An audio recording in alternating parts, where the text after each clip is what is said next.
లోపల ఒక భయంతో బాధపడుతున్నారు కదా. నా పిల్లలు నా మాట వినడం లేదు, అసలు వాళ్ళకి నా మీద ప్రేమ ఉందా లేదా, లేదా వాళ్ళు నా చేజారిపోతున్నారేమో అని.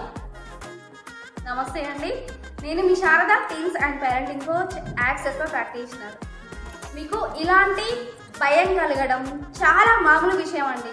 ఎందుకంటే మీరు పిల్లల కొరకి చాలా కష్టపడుతున్నారు, కానీ వాళ్ళు మాత్రం మీకు సమాధానం చెప్పకుండా గదిలోకి వెళ్ళి తలుపులు వేసుకోవడం, లేదా మీకు ఎదురు సమాధానం చెప్పడం వల్ల మీరు ఒంటరిగా బాధగా ఫీల్ అవుతున్నారు.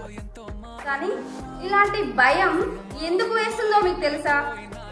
ఎందుకంటే మీరు పిల్లలు బాగుండాలి, వాళ్ళు సేఫ్గా ఉండాలి అని కోరుకుంటున్నారు కాబట్టి.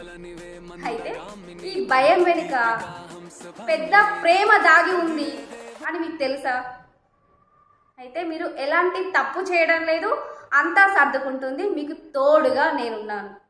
మరి ఇలాంటి మాటలు మీకు ధైర్యాన్ని ఇస్తున్నాయా? అయితే మీలాగే బాధపడుతున్న మరొక తల్లికి లేదా తండ్రికి ఈ వీడియోను షేర్ చేయండి.